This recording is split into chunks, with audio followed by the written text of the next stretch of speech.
Taste.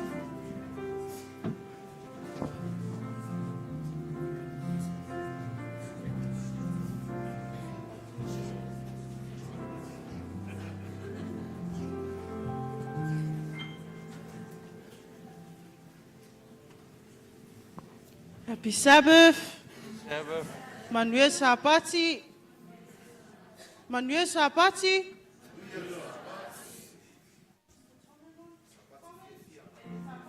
Via.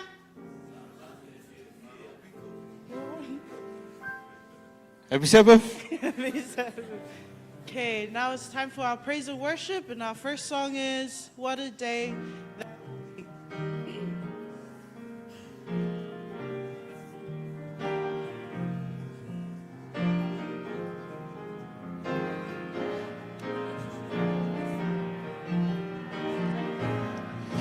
There is coming a day when no heartache shall come, no more clouds in the sky, no more tears to dim the eye, and there's peace forevermore on the happy golden shore.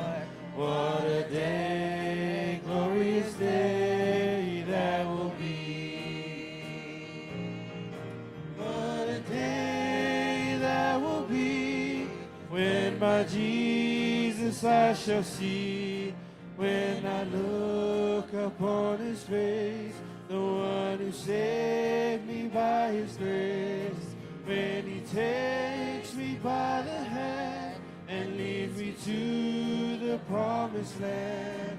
What a day, glorious day that will be. There'll be no sorrows there, no more burdens to bear, no more sickness, no more pain, no more parting over there, and forever I will be with the one who died for me. What a day, glorious day that will be. What a day that will be, when my Jesus I shall see, when I look upon his face, the one who saved me by his grace, when he takes me by the hand and leads me to the promised land. What a day, glorious day that will be. What a day, glorious day that will be. Amen. Our next song is There's Power in the Blood.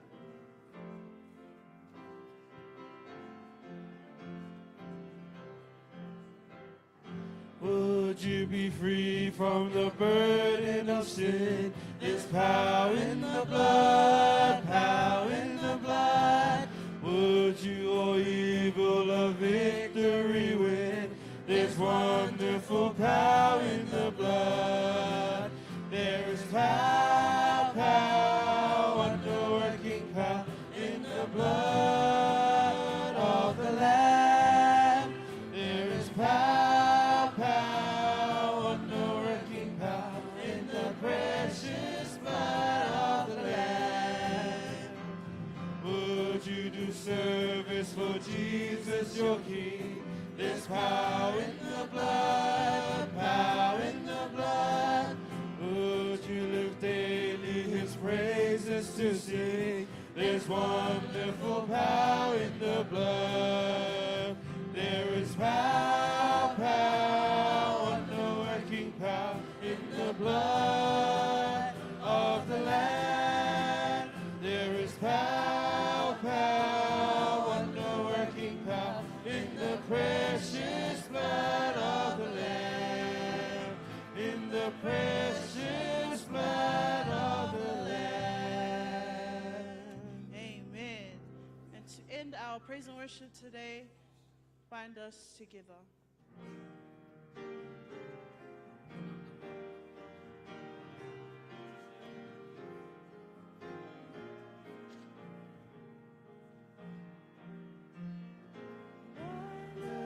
us together, Lord, bind us together with cords that cannot be broken.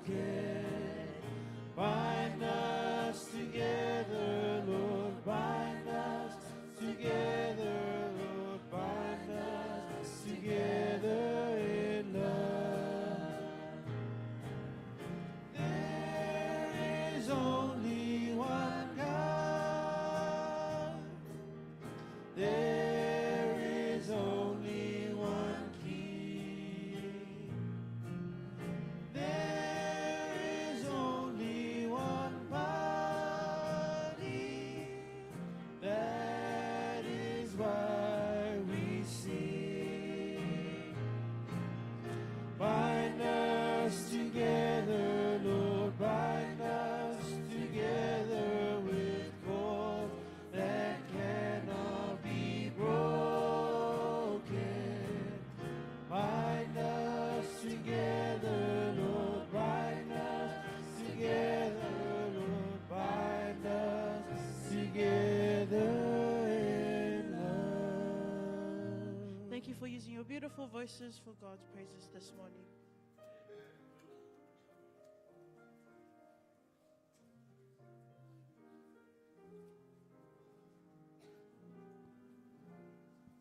God is good.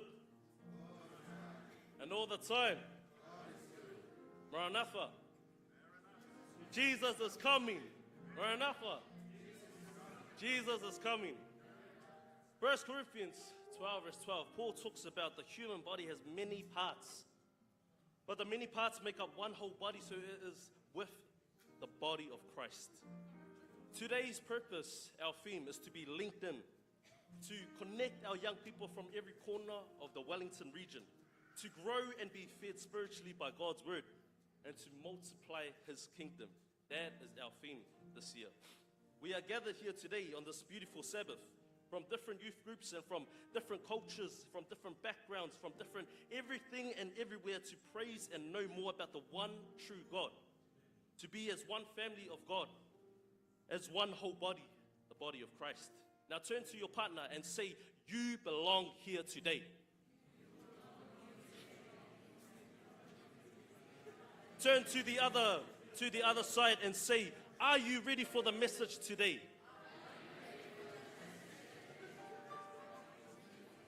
On behalf of our youth committee, we welcome each and every one of you here in the house of the Lord. Day 2 of our Youth Rally 2025. Welcome to our pastors and your families, to our various church from the different parts of our region, families and friends, to our visitors from near and afar, and to our young people from joining us in this very occasion. But also special welcome to our guest speaker, Pastor Kelly, Youth Director of North New Zealand, for joining us today and preaching the word. May God's Spirit be with you as you share his word for us today. It is not a coincidence or a chance, but it is God's calling for us to be together and to serve as one family of God. I now call upon our praise team for our opening song, As For Me and My House. Lift it.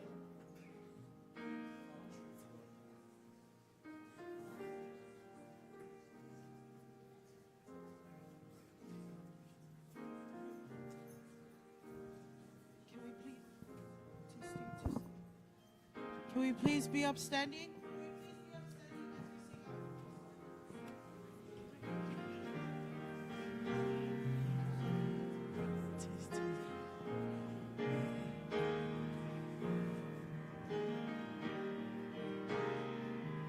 We stand here together as a family. We join hands together, lifting praises to the Father above for sending His Son.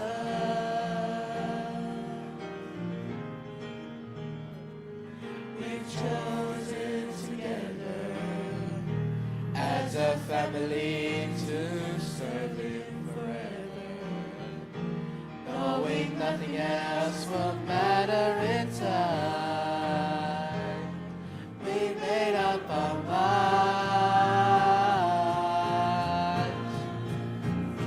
Through the heat of the day, we will He takes us away till our faith becomes sight. As for me and my house, we will serve the Lord. We'll serve Him, we'll serve Him, we'll serve Him, for He is worthy. Serve Him, serve Him, we'll serve Him, for He is worthy.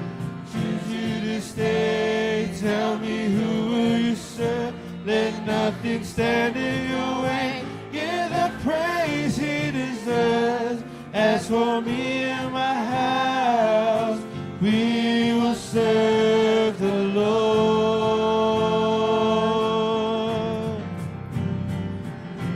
Choose you to stay. Tell me who will you serve. Let nothing stand in your way. Give the praise He deserves. As for me and my house, we will serve. As for me and my house, we will serve. As for me and my house, we will serve the Lord. Please remain standing as I lead us in the word of prayer.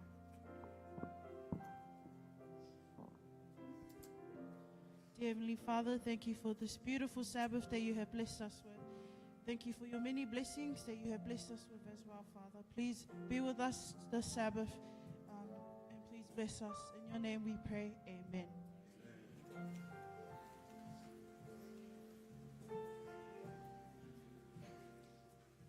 I'd now like to call upon our young deacons to collect our tithes and offering. Thank you.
Let us pray.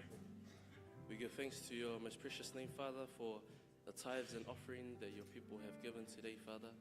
We give them back to you, Father, that you may be able to use it for your ministry and your purpose, that we may be able to grow our kingdom here on earth and in heaven as well. We thank you, Jesus, for your blessings, and we pray that you be with us for the entire Sabbath. In Jesus' name, everybody say, Amen.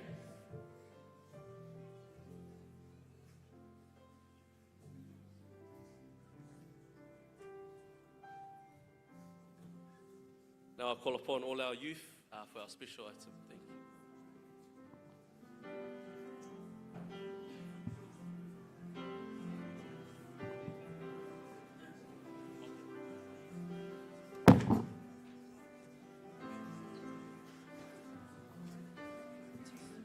Mic test, mic test, test, test.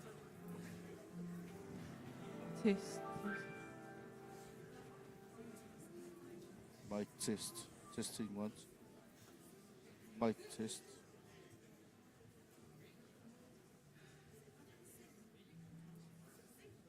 Test, test, test.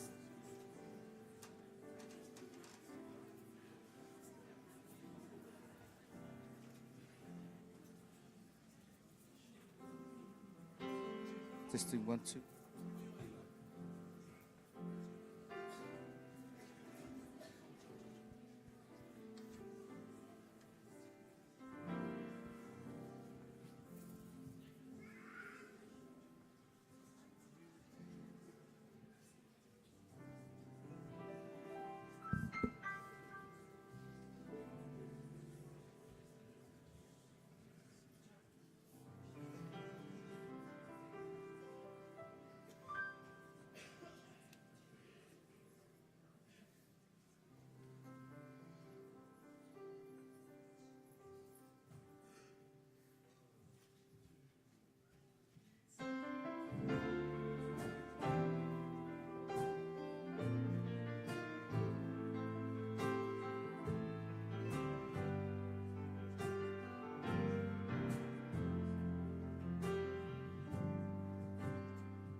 If you have some questions in the corners of your mind and traces of discouragement and peace you cannot find, reflections of the old past, they seem to face you every day.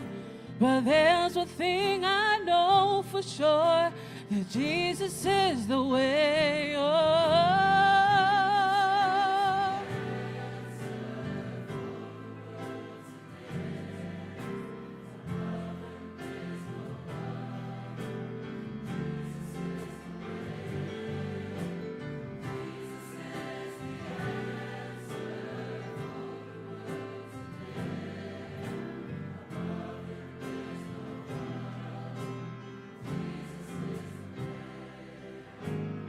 If you have some mountains that you think you cannot climb, I know that your skies have been so dark, you think the sun won't shine.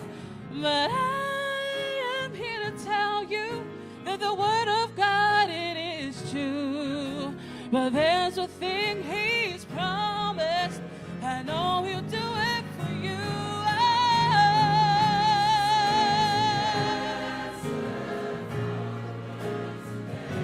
Of Him.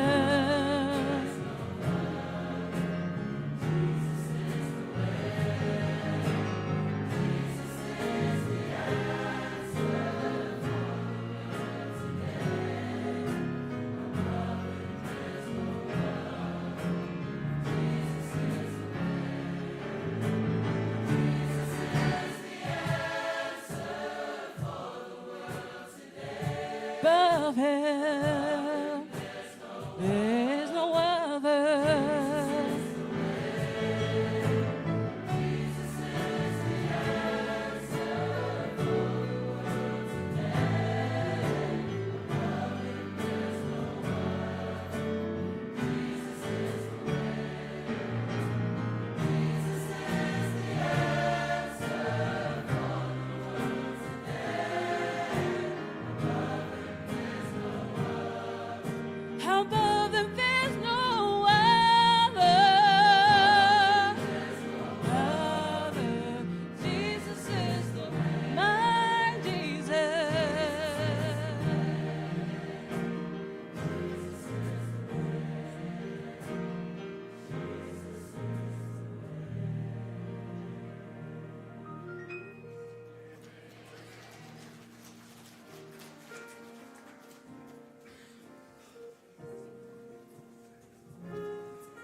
I don't know. Check, check. I don't know about you, but what a great start to the program. Would you say amen? Wellington represent. And usually I if I record a song or a special item in a program, I'll only cut like 10, 20 seconds and then I'll switch the phone off. But I had to keep my phone on for that one. That was so good. And the soloist here. Oh, man. Okay. You guys have to promise me that'll be the next item for our volleyball tournament.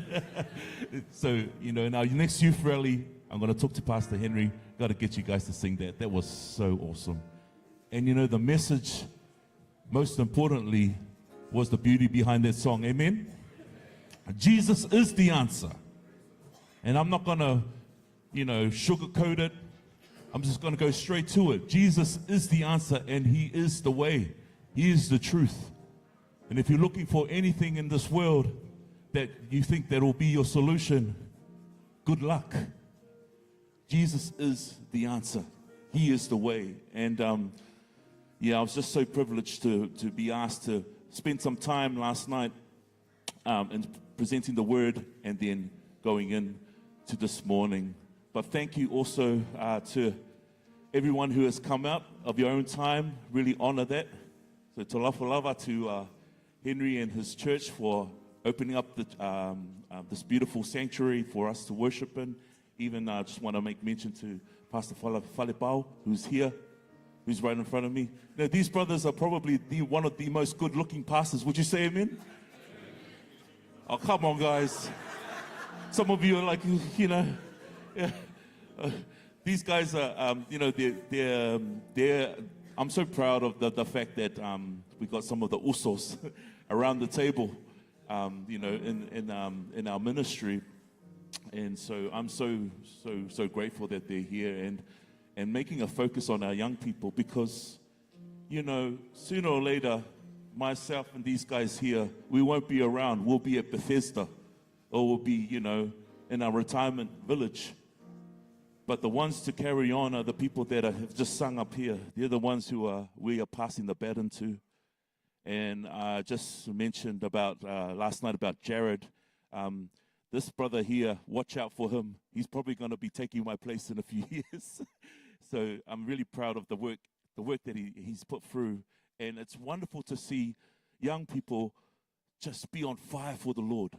Amen? Just be so on fire for God. And it's an inspiration for me. It's just a huge inspiration. Before we get into the word, just pause for a moment. And I'll just invite you all just to bow your heads in prayer. Father, you are a good and beautiful God. And Lord, at this time, I pray, Father, that you may speak through me. Lord, this is a very precious hour, a valuable one. And I don't want to talk about, uplift myself. I really want to uplift you.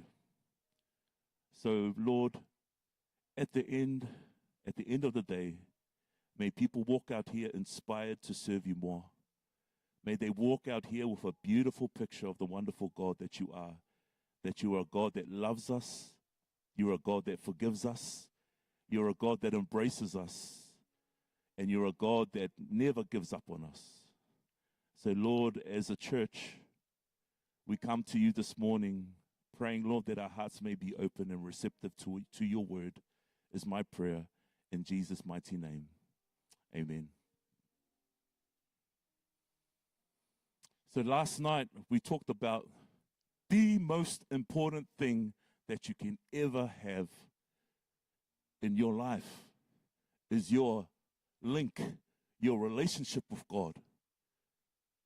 That's the most important thing. And I really wanted to stress that out to our young people, that your connection with God is the most important thing. Close the door. Go into your quiet place. I told them that on your knees, that's the best place ever. It's the engine room. It's where you get your fuel. It's where you start with God and you're like, Lord, my life is like an open book. I'm here.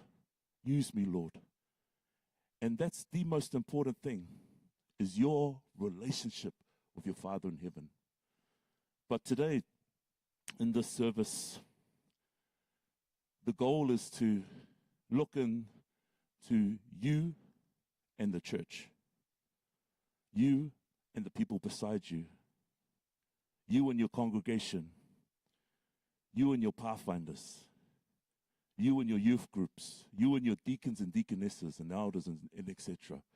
So the focus here is, are we linked in as a church?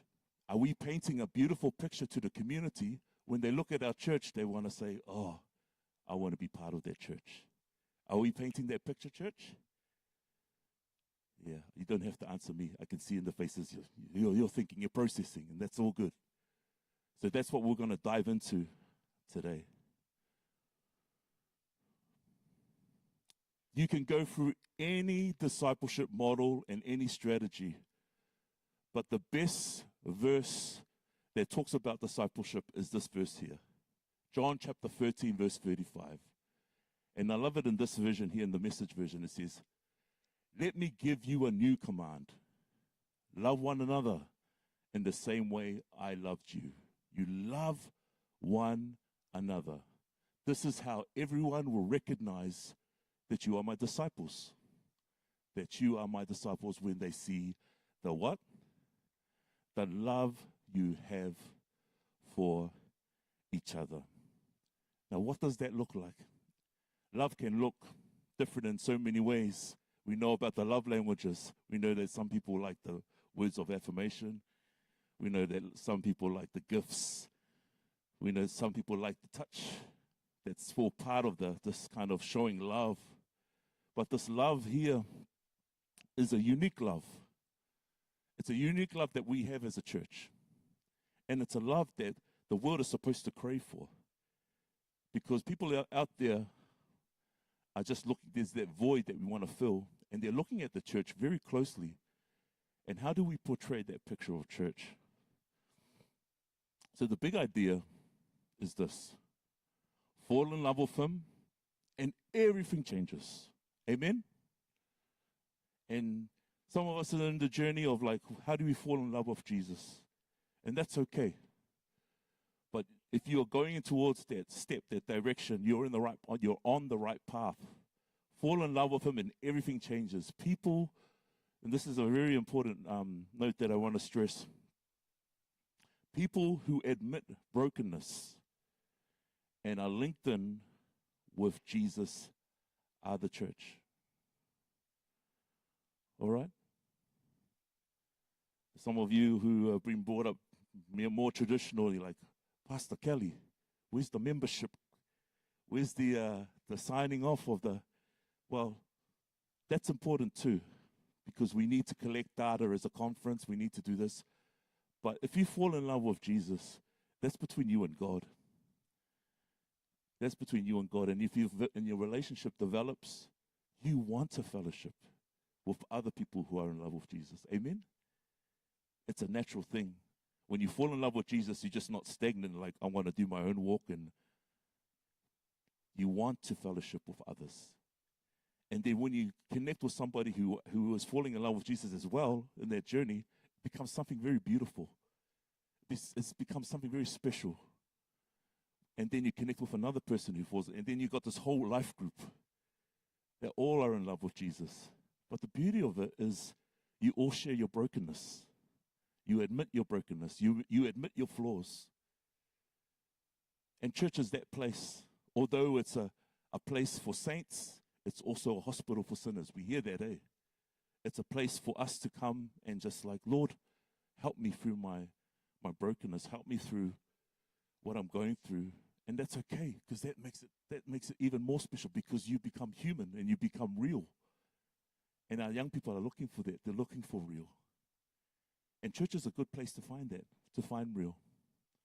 You know, I was talking about social media last night, and there's so much things that are so like surface, and you don't want to stay on the surface. There's so much things that are fake, and you don't want to stay there in that, like, oh, I'm just putting this mask on just to be cool to my friends. You want to go deeper And the best place to go deeper in your relationship with God is in a beautiful church setting. Is in a beautiful church setting. So what picture of church have you grown up with? Smiles and love? Hands up if you've grown in that. Yeah? Amen? Anybody? Okay, only a few of us are putting our hands up. That's okay. I know some of us are a little bit shy, but it's, I've grown up in that kind of environment where there's a lot of love and a lot of smiles. And I probably know this is a church that has smiles and love and a lot of food. Looking forward to the konga'i after this, the lunch. How about this picture? Some of us are giggling. I'm just being real here. Have you seen this picture of church where you see disagreements? And can I say it? Where you see arguments. Where you see that there's a little bit of challenge. And I know I can hear Fale Pao just going, up the front here. It's not your church. Yeah. But that's the reality of church. And, I grew up in like a traditional Tongan church, and it can get very formal. And if things are wrong, watch out. However, this kind of church, anybody? Where the pastor has the boxing gloves and he's trying to defend, his case. And then there's sides that are taken, and there's all sorts of politics that happen. I'm just bringing out the real in church. Some of us are giggling, but that's what happens. This is what happens in a messy church. Stuff like that. How about this kind of church? Where it's all about judgment. Where it's all about, okay, oh, sorry, you're wearing something that I don't agree with. You're not accepted here. I grew up in a church like that, where there was a lot of do's and don'ts. Now, I know that every church has its developments and has its growths, and I'm not knocking any of our traditional church because there's beauty in that. But I'm just saying, for our young people, church can be the most hardest place to walk into. Amen? Are we creating a space where there's less of this and there's more of an embrace? There's more of an opening for you to come in freely, not being judged. I'll just go a little bit personal. My younger brother, he's my younger brother, but he's this tall and this big. But he finds it very hard sometimes to come in church, and so does some other of my family, and it's simply because of the do's and don'ts. And he said one time, and I remember it, and it sticks with me. And then I said to myself, if I ever am a leader, I hope not to be this kind of leader, to lead a church this way. He said simply, Pastor, I don't want to come to church because I've only got jeans. Some of us, it's like, what? But to some churches, that's how stringent and how, the rules, you can't come in because of specific outward appearance things. And it makes it very hard. And my plea to us as a church is that we just get rid of that stuff and to focus on the person. Amen? To focus on the person and the opportunity of that person becoming a follower of Christ, and that person becoming so on fire for Christ. Be optimistic, have a growth mindset to know that that person can become a potential leader in our church. So here's another picture of church, and this is just a worldview. The church is not a cruise ship where everyone relaxes. It's a battleship. Some people have that kind of view, where it's all hands on deck and everyone serves on mission. There's some value to that as well. Some people may have that kind of view of a church. So we have these different types of views of church. But at the end of the day, as I mentioned, are we opening the church doors to our people in the community? Are we creating opportunities for them to come in? one of the most important ministries in church is the first impressions group. As soon as you go up the stairs and that smiley person saying, hey, welcome to our church, that's the impression that that person who walked in is going to walk out with, regardless of the sermon. The sermon may be the bomb sermon, it may be the best word, but that person will walk out knowing, man, that person cared for me. That person took time to actually say hello to me. So whoever is in that first impressions ministry, it is so important because bang, right there is a picture of God. A genuine, like, how you doing? How you doing? The more we paint church as a place of human connection, the more beauty of how God is going to shine through. The more that you're real, the more that you're authentic, the more that you're like loving and kind and the more that you like listen in, you're leaning in to listening to the brokenness or listening into the world or somebody who struggled through the week because their parent or a friend has passed away or they've just lost their job, then got into redundancy. Those little moments where you lean in are the most crucial moments and the best moments to show this is the church that we belong to. Amen? Those are the best moments where you can step in and go, you know what? I know you're going through some financial struggle, but here's my fridge. Do you want some food? Or here's a voucher. $50 could help you just get through today. Those little things is church. Those conversations after the basketball training. Those conversations where you're just sitting down and you're just having a chat about life with our young people, with our young person. That's church. That's church. So, next few moments, I'm just going to talk about this concept of tawafi. Now, this has been the vision of our youth department for the past 3 years. Now, everyone say tawafi. Tawafi. Now, turn to the person next to you and say, embrace. And then just say to them, do you feel like embraced in your church?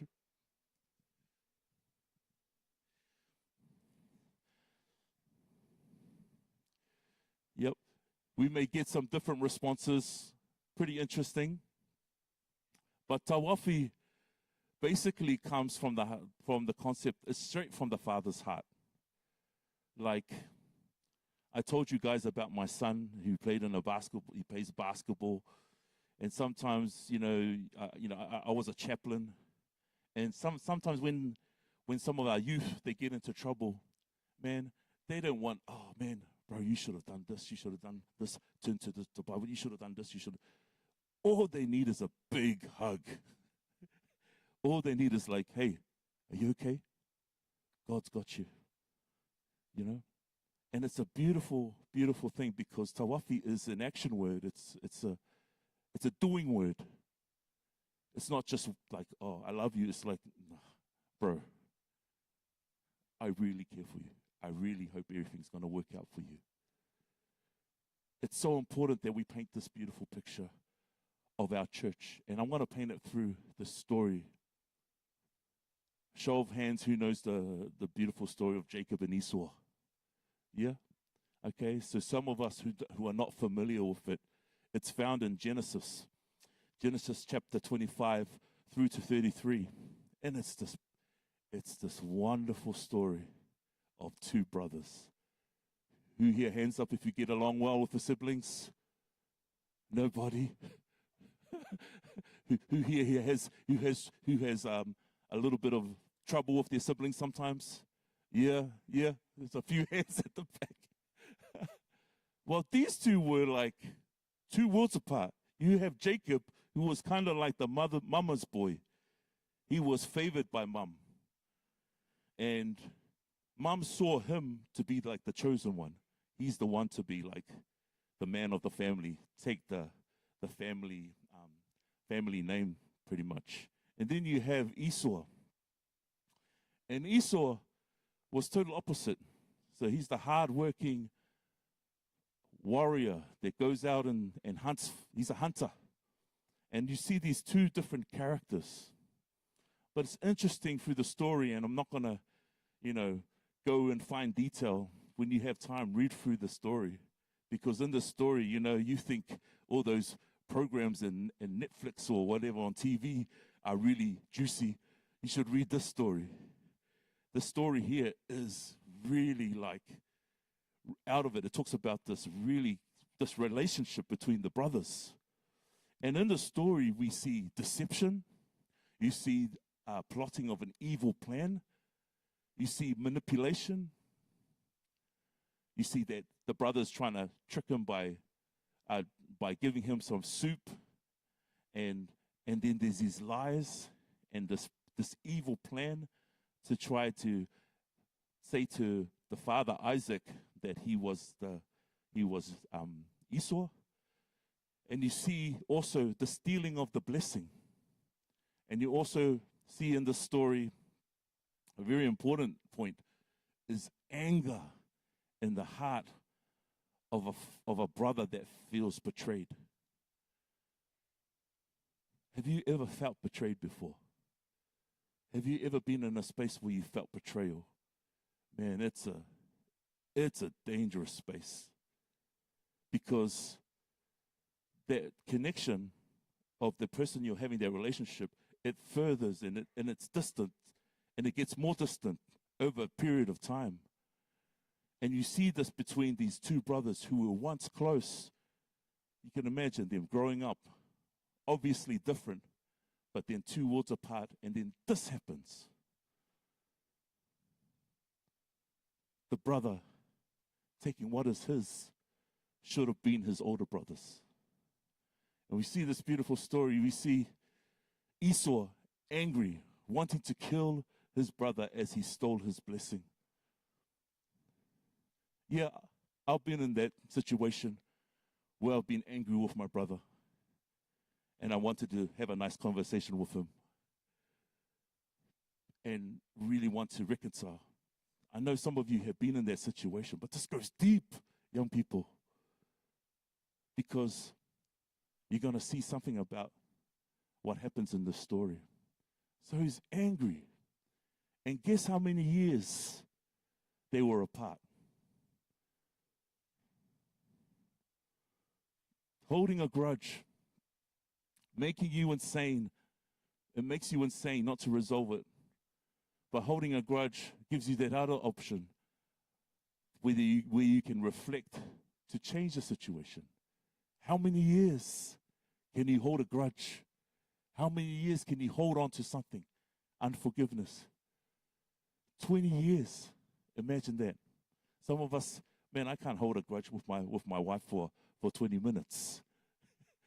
Because I'm close to her and I'm like, man, I know that I have to be straight up and say, look, love, I'm sorry. I'm sorry. And then I still sleep on the couch. But you have to get it off your chest. But imagine, in this situation, 20 years holding a grudge. That's a long time. What does that do with your mental health?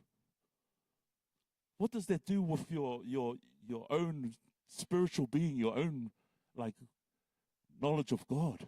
Is God right? Is God out there? But I'm still holding on to this grudge.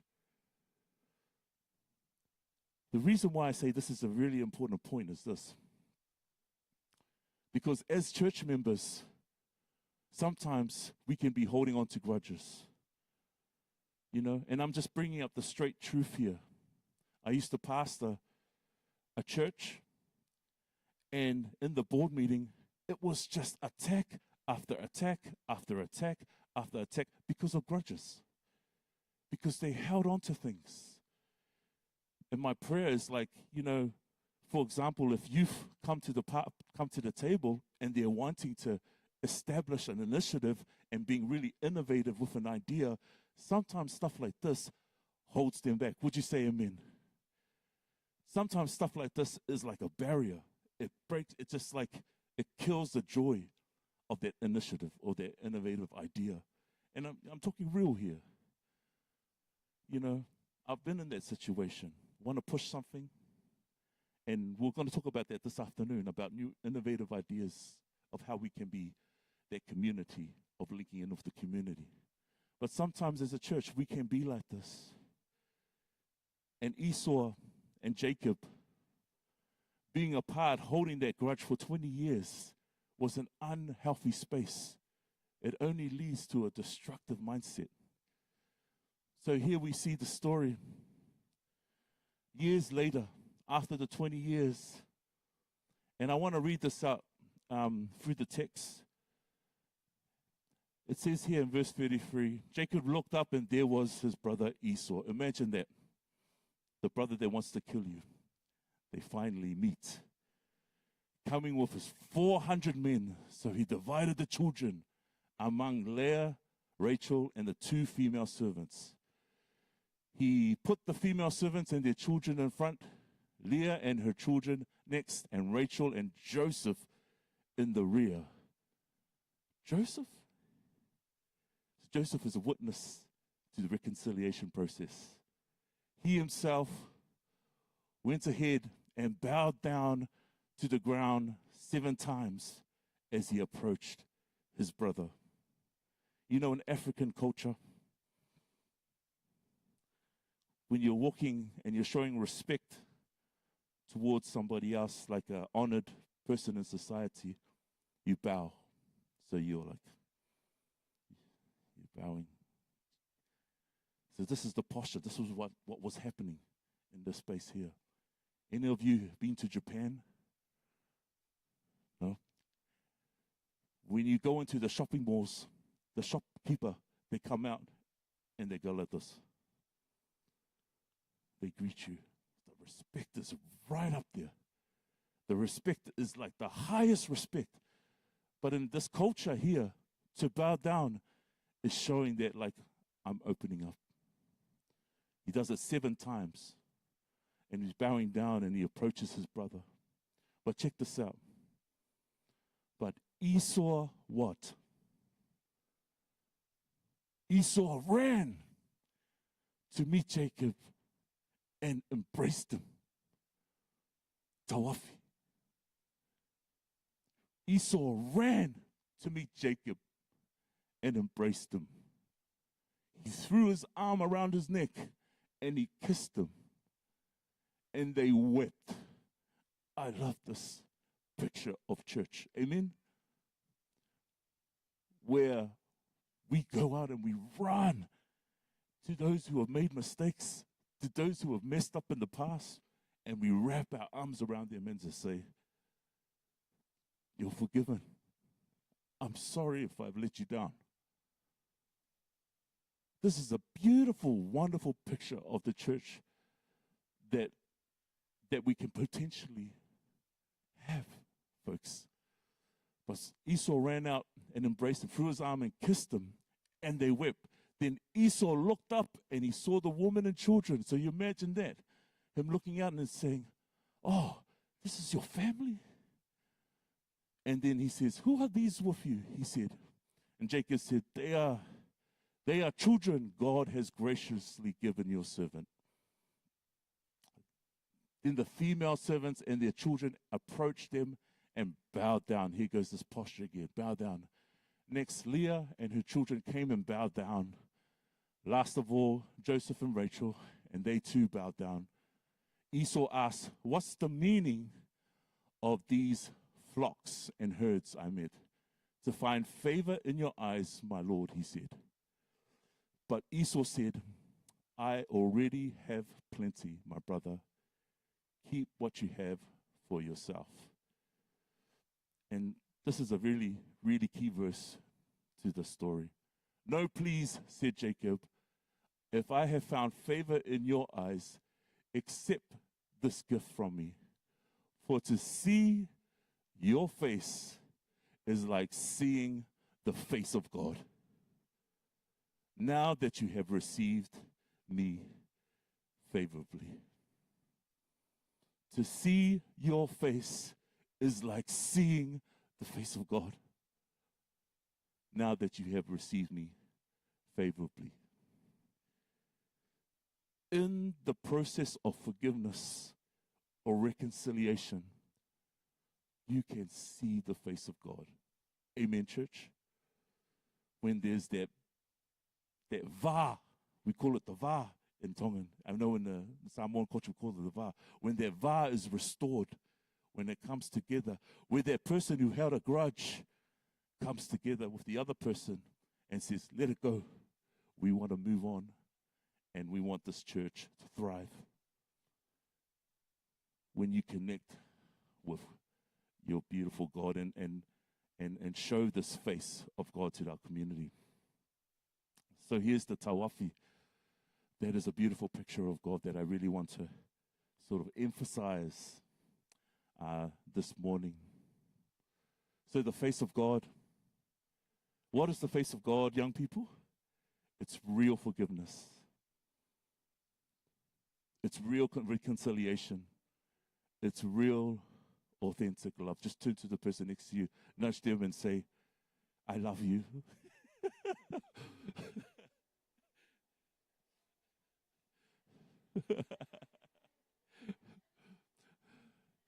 Now,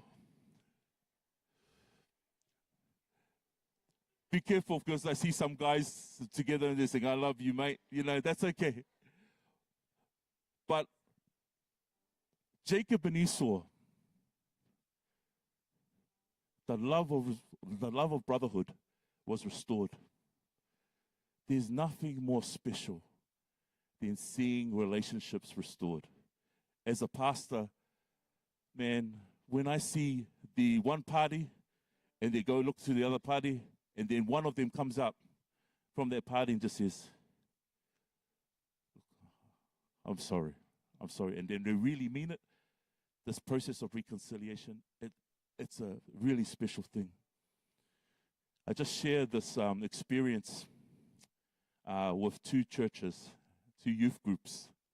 You know, when I set up beautiful tournaments, and it's a really cool place for fellowship, but sometimes it's a place for pulling out the boxing gloves. And I just be open with this, and I just really watching my words when I say this. These two groups, one church did not have a really good reputation in terms of their past.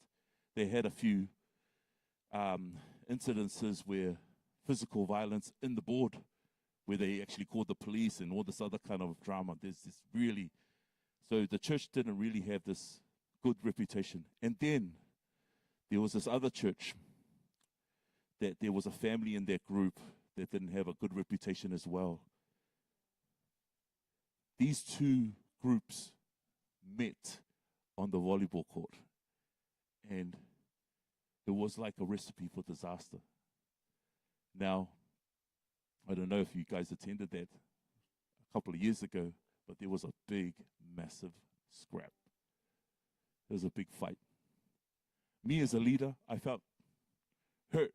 I felt like, man, it was on my watch.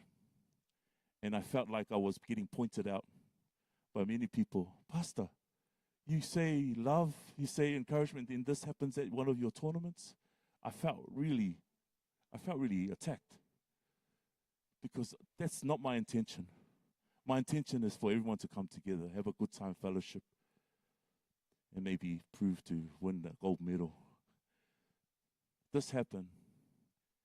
And on our code of conduct, the process is usually to eliminate that group. Say, yep, sorry, what you did, and you got to make a stand. You know, as a leader, you got to call the shots and say, hey, look, that's not on. I'm going to say quits. That's the end of your tournament, and so forth. So that happened in the moment.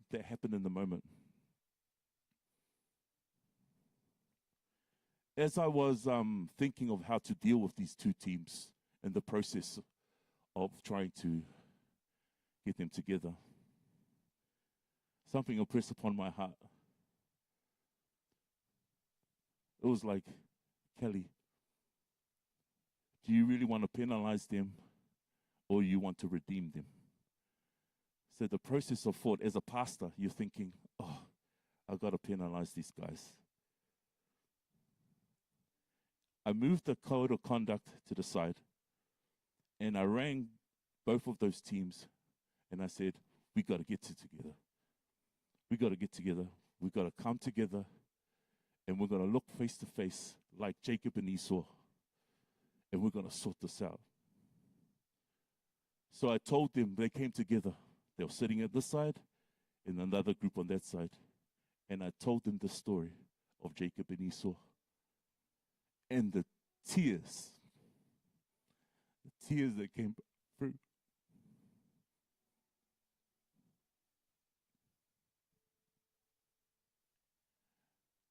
And they said, Pastor, we're sorry. Can you imagine big island men crying in a circle and saying, we stuffed up. We're sorry. It was real. And we came together in prayer and we prayed. And we prayed and we said, Lord, be with these two groups. At the end, they came together and they hugged each other. And it was the most beautiful moment in my ministry was to see two groups come together, let go of what has happened, and restore that va. And you know what, church? That was the best picture of church I've seen. That was the best picture of church I've seen. I got a call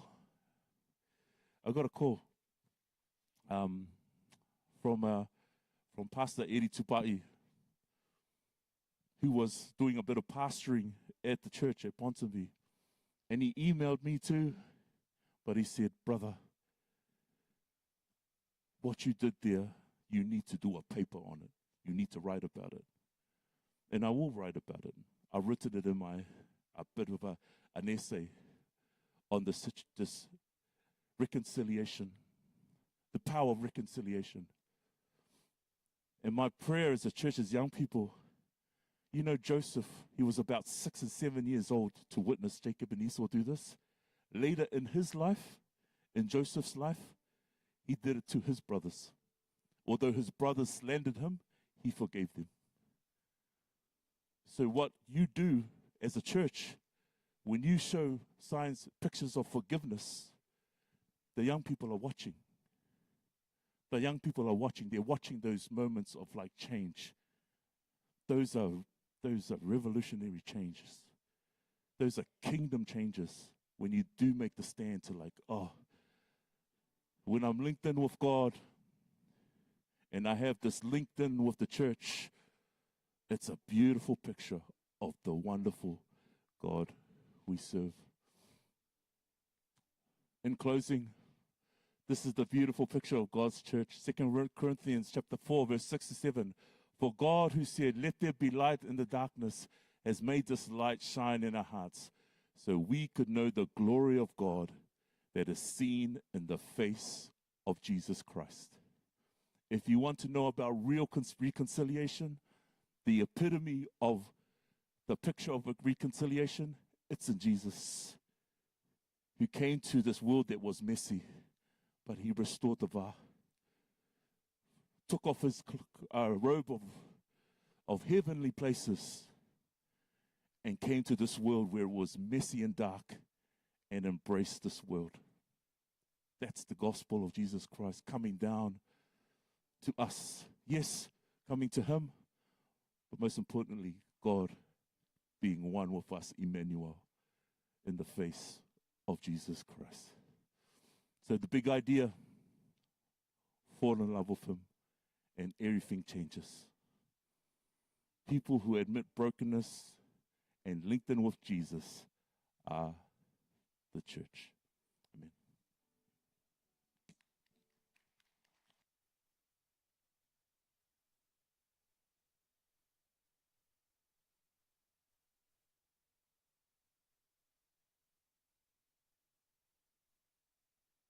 Get another amen for that beautiful sermon we just had. Amen. Now, in closing, we will be singing our last song. So can we please be upstanding as we sing our closing song for the Sabbath?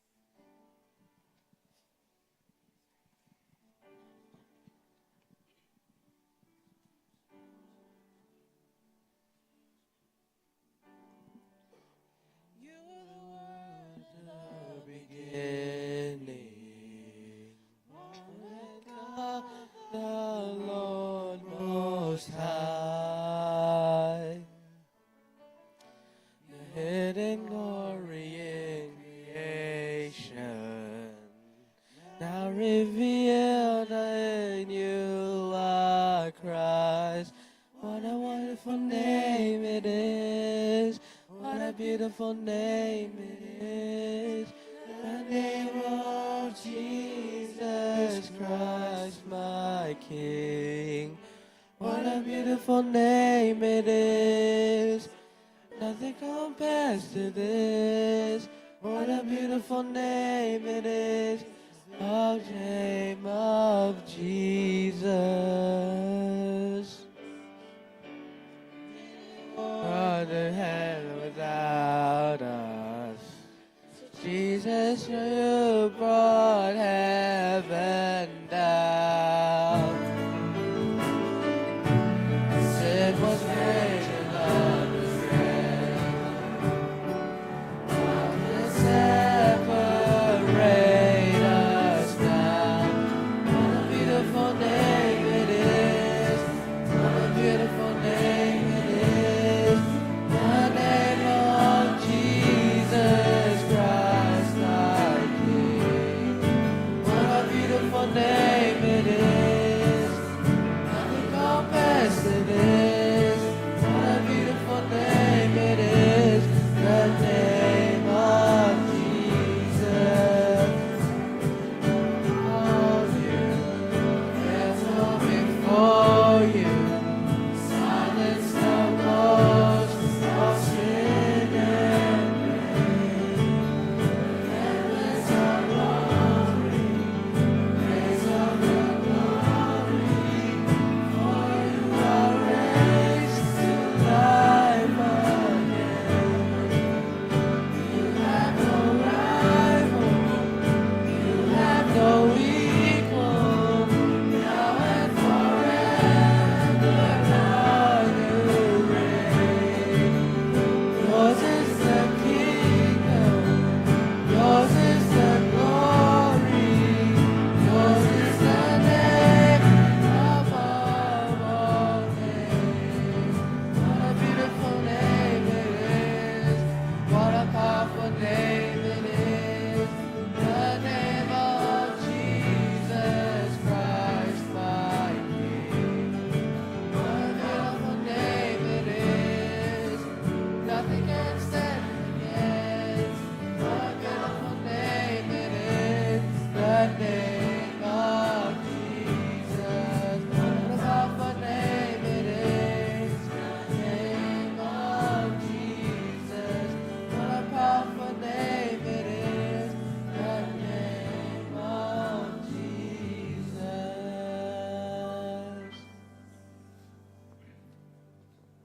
Just where you are, if you can, to the person next to you, if you can have a prayer.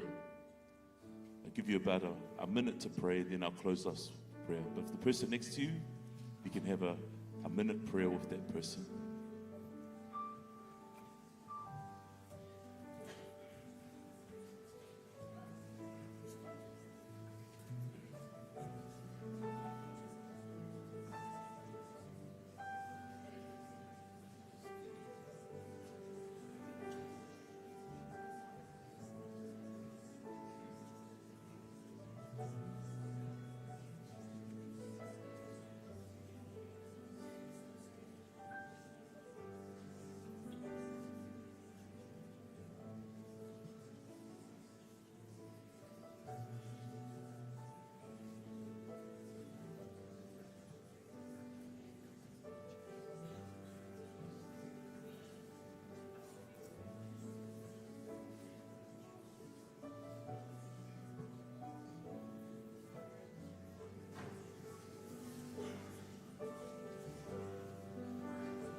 Let's pray. Father in heaven, dear Lord, in this world where there's so much chaos, so much mess, there's so much unrest, Lord, it's just so good to call upon you, because as the song says, calling on the name of Jesus, the most beautiful name. And Lord, everybody here is on their faith journey. Some of us have been walking with God for years. Some of us have just started, and maybe there's some of us, this is all just a new thing. But Lord, my prayer is that you bless every single person here. Lord, may they find you. May they really, truly see that the beautiful face of Christ is in forgiveness. It is in love. It's in reconciliation. And it's being linked in with you. So Lord, thank you. Thank you that we have this privilege to come before you. And Lord, if there's anybody here that is in the valley of decision, if there's anybody here, Lord, I pray, Father, Lord, that they may come boldly to come and tap me on the shoulder, or Pastor Henry, or Vale Pau, Lord. Lord, open the way, open that way for them. May they not fear, may they come courageously to make that really pivotal decision to make Jesus their Lord and Savior.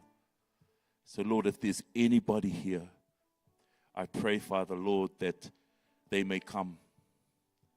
If there's anybody here, that they may come to us any stage. It may not be now, it may be later.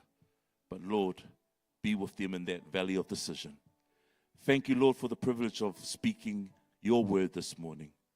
And Lord, we uplift you, we exalt your name on high, is our prayer. In your worthy name, let us all say.